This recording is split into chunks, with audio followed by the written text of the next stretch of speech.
Olá, meu amigo, minha amiga, muito obrigado por vocês estarem aqui no Portal do José. E vocês são a prova viva de que lutar vale a pena sempre. Quando nós começamos aqui com o nosso portal há pouco menos de 2 anos, éramos aqui poucas pessoas, né? Hoje já somos mais de 260 mil pessoas inscritas aqui no nosso portal e pessoas que pensam como você. Pessoas que têm um olhar crítico sobre as coisas que estão acontecendo no nosso país. Então, gente, vamos chamar mais pessoas para se unirem a nós aqui no nosso espaço para a gente continuar a avançar, né?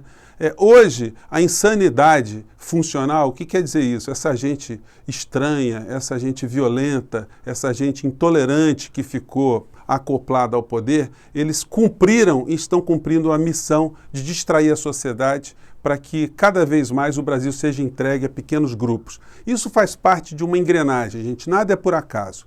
Tudo que está acontecendo está dentro de um jogo político. E antes que eu me esqueça, se você está chegando agora, se inscreva também aqui no nosso portal, venha ajudar a gente a ampliar ainda mais as nossas reflexões e, enfim, aquele protocolo importante, né? Joinha, mande seus comentários, porque são sempre lidos e vocês é que têm feito o nosso portal crescer tanto. Então, gente, continuando, né, eu tinha sempre aqui, todos os dias, eu vinha falando para vocês que como era importante a gente cada vez mais chegar a outras pessoas, a gente esclarecer, e a gente está conseguindo.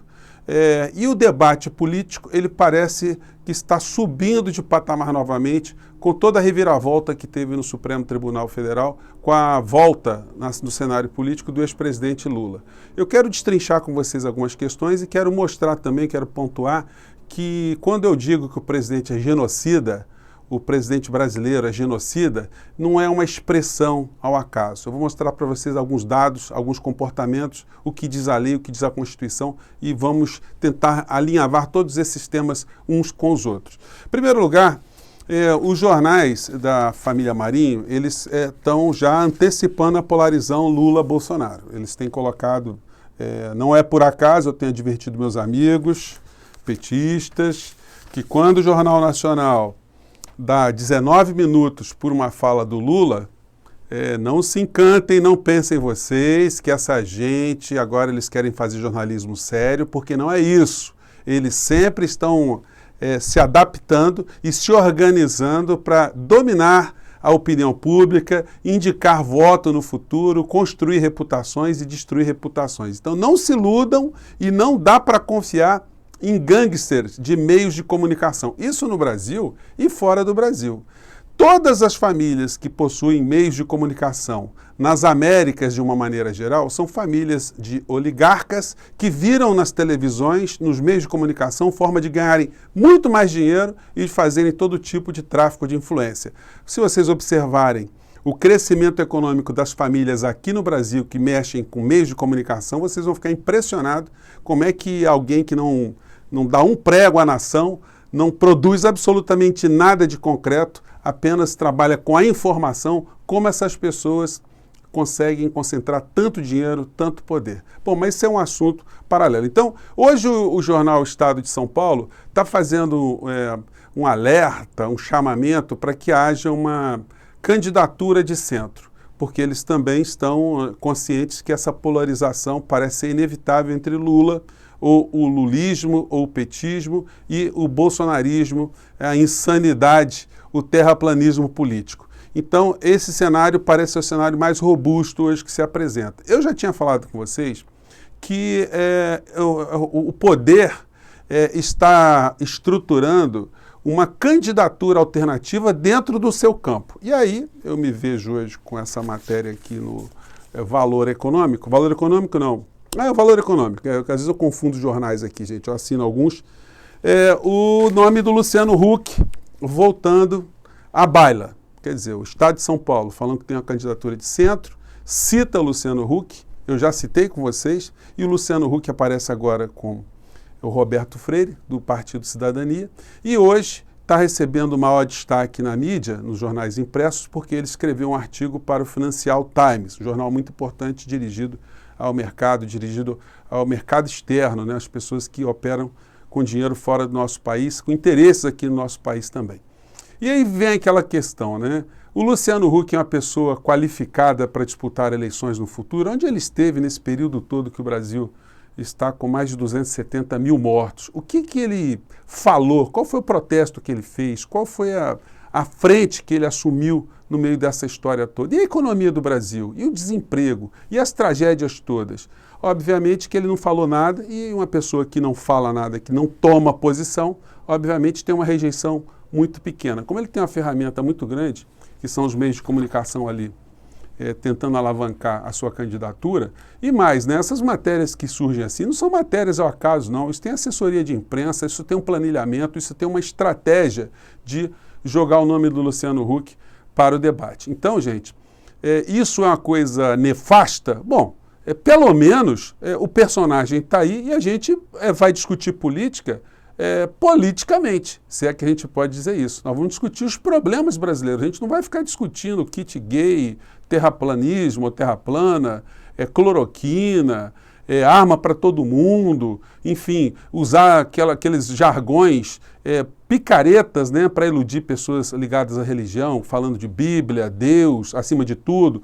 Essa discussão ela tende a ganhar um menor destaque, né? Então, a gente vai acompanhar todos os dias aqui esses movimentos, como é que nós vamos encontrar alternativas no meio dessa história toda, se o candidato de todos do campo progressista será mesmo o ex-presidente Lula, se outros debates surgirão, se quem irá para o segundo turno será uma outra formulação diferente da que está sendo proposta agora, ou que pelo menos está sendo entendida como a inevitável no futuro. Enfim, tem muitas coisas aí que vão acontecer, a gente vai continuar a trabalhar aqui todos os dias com os nossos debates, né?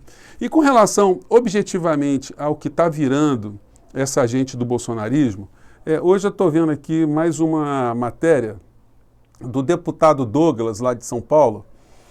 Um deputado super complicado, né, também, que foi para frente do Congresso Nacional, ficou xingando Alexandre de Moraes, aquelas coisas. Depois assumiu que era gay, e a Janaína Pascoal, a deputada, foi a responsável por comunicar a todas as pessoas que ele era gay, bolsonarista. Gente, uma história assim, totalmente estranha, surreal, né?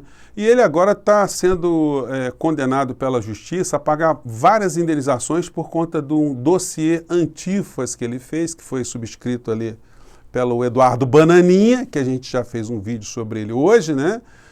Qual a utilidade da máscara para a família Bolsonaro, né? E ele está sofrendo esse tipo de condenação e, enfim, vai ter que pagar muitas indenizações. A gente está vendo a situação que está acontecendo com o Moro, vai ter que pagar muitas indenizações por conta de tudo que ele fez e deixou de fazer.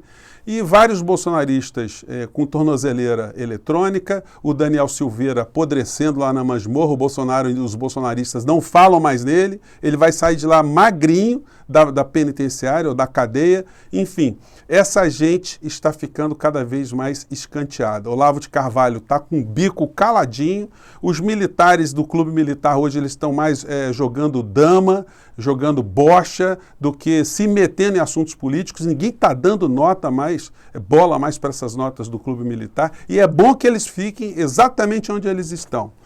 E no plano prático, para a gente dar um golpe de misericórdia em cima da insanidade do cotidiano, proferida muitas vezes por esses bolsonaristas que estão por todos os cantos, não estão percebendo que estão sendo roubados, que o Brasil está sendo roubado. Eles continuam a acreditar que o problema do Brasil são comunistas, são pessoas infiltradas, enfim. Eles, quando acordarem para a realidade, eles vão estar muito mais pobres, muito mais desiludidos, e a família Bolsonaro estará em maus lençóis com a justiça também. Todas as vezes eu gosto de enfatizar isso aqui. E aqui eu fiz um pequeno relatório, para finalizar o nosso papo aqui, das mentiras assassinas que o presidente comenta. Gente, é difícil a gente falar isso de um presidente, né, usar expressões muito pesadas, mas como é que a gente foge desse tipo de situação? Então eu quero esclarecer para vocês, à luz da Constituição, ou dentro da Constituição Federal, comparado com a Constituição Federal, né, as mentiras fundamentais de Bolsonaro, que vai o colocar no banco dos réus, e ele não terá como fugir dessas verdades, de fatos que são fatos da administração pública e fatos que têm repercussão jurídica. Todos nós sabemos que o Bolsonaro nunca ficou impedido de agir com relação à pandemia junto aos municípios e aos estados, e com relação também aos poderes que a União tem para tratar de saúde. ele nunca foi impedido. O único impedimento que o Bolsonaro teve foi de decretar que qualquer cidade, estado não poderiam fazer o lockout. Não poderiam tomar nenhuma medida sanitária. Se Bolsonaro quisesse decretar o lockout em determinados municípios, estados, por conta da pandemia, ele tinha essa possibilidade, ele tinha esse direito. E mais, ele tinha a obrigação de fazer isso se algum lugar estivesse fora do controle. Ele fez isso? Não. Então ele é responsável pelas mortes que aconteceram por conta disso. Ele poderia fazer campanha dentro da administração pública para que os funcionários se preservassem, usassem máscaras, tivessem trabalho remoto. Ele fez isso? O Supremo Tribunal Federal proibiu ele de fazer isso? Não, não proibiu. Então, ele acarretou mais resultados morte com esse comportamento dele. Ele fez alguma propaganda, gente, na televisão? O Ministério da Saúde fez alguma matéria explicando para as pessoas o que era a Covid, como se proteger da Covid, como se cuidar, como se faz o isolamento? Também não. Ele poderia fazer? Poderia. Se ele não fez, ele se omitiu. Isso também ajudou a ampliar o número de mortos e de desinformação aqui no nosso país. Ele poderia criar um comitê de crise? Poderia. Ele criou um comitê de crise. O Supremo disse que ele não poderia criar um comitê de crise. Esse comitê de crise está falando todos os dias para a imprensa. Então, gente, mais uma omissão que causa resultado morte. Omissão essa que penalmente é relevante diante do direito constitucional, o direito administrativo também é relevante. Ele vai responder por isso. Ele poderia nomear um especialista em saúde para ser o ministro da saúde do nosso país? O STF proibiu ele de nomear alguma pessoa conhecedora. Muita gente, hoje eu vi na Band News, o tempo todo as pessoas metendo malho no Pazuello, que o Pazuello tem que ser demitido, tem que ser demitido. Gente, quem tem que ser demitido é quem contratou, quem nomeou o Pazuello. O nosso problema hoje é de impeachment, é de alguém que está destruindo o nosso país, não é só descartar as figuras secundárias. Ele está cumprindo ordem, um manda e outro obedece. Ele poderia reunir cientistas para trabalhar na vacina? Poderia. Ele fez isso? Não fez isso. Está fazendo agora tardiamente essa coisa pitoresca lá de mandar a gente para Israel. Gente, a lista é muito grande. Ele poderia decretar um bloqueio aéreo no Brasil para que não chegassem de fora novas cepas no começo da pandemia? Não, ele não fez isso, ele não estava impedido de fazer isso. Ao contrário, quando ele pôde atuar para que o vírus chegasse mais rápido no Brasil, ele atuou. Governadores de vários estados não queriam que viessem para o Brasil voos estrangeiros de áreas muito contaminadas e ele atuou no sentido contrário. Então ele ajudou a ampliar o número de mortos no nosso país e o número de contágios. Ele poderia ter decretado algum tipo de bloqueio terrestre? Poderia. Os bloqueios só aconteceram, gente, porque todos os países da América Latina que decretaram um bloqueio contra cidadãos brasileiros para não entrarem, não infectarem os seus países. Uma coisa assim absurda. O Paraguai chegou a colocar cercas para que brasileiros não ultrapassassem a fronteira. Ele poderia convocar governadores e prefeitos? O STF proibiu ele de fazer isso? Não, não proibiu, ele não fez. Se omitiu mais uma vez nessa situação. O STF proibiu que ele criasse algum tipo de aglomeração? Não, tanto é que ele criou várias aglomerações, ele ajudou cada vez mais a difundir para a opinião pública que aquilo era natural. Tanto é que muitos grupos se reúnem no Brasil afora porque, inspirados no presidente da República, quando ele faz essas aglomerações, as pessoas se sentem legitimadas para fazerem a mesma coisa. Bom, o STF bloqueou as suas lives da morte, onde ele toda vez fica fazendo desinformações? Também não. E essas lives desinformou a população? Também desinformou a população. Bom, gente, o Bolsonaro mandou invadir o hospital de campanha para as pessoas gravarem se estava funcionando, se não estava funcionando. E esse aqui eu só dei aqui um pitaco. O STF não proibiu ele de comprar vacinas também. Então, gente, o genocídio está mais do que cristalizado. Isso vai dar muitas ações. Hoje o UOL está fazendo a matéria aqui.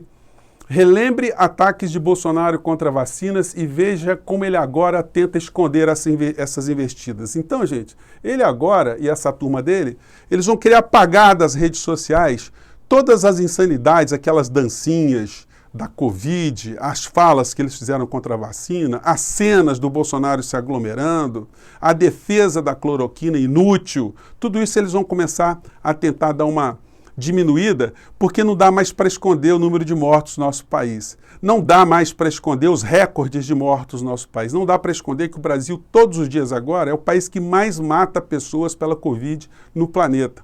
Não dá para esconder que eles não fizeram nada. Não dá mais para iludir as pessoas com esse discurso suicida. Então, tudo isso que eu estou falando para vocês, gente, mostra algumas coisas positivas. Em primeiro lugar, que nós estamos avançando, nós estamos ajudando a conter e esclarecer muitas pessoas dessa conspiração de negacionistas, de cretinos, de entreguistas a serviço de pequenos grupos financeiros. Eu estou falando para vocês também que o jogo político já começa a ser altamente influenciado pelos meios de comunicação, escolhendo seus adversários, escolhendo aqueles que vão ser colocados sobre a mesa no debate, enfim. Mas, dentro desse cenário todo, a gente ainda continua a respirar, a gente continua a lutar e a gente continua a mostrar para muitas pessoas grandes farsas que acontecem no nosso cotidiano. Gente, eu fico por aqui. Mande seus comentários que eu gostaria de saber a opinião de vocês, tá bom? Grande abraço e até o nosso próximo encontro. Tchau!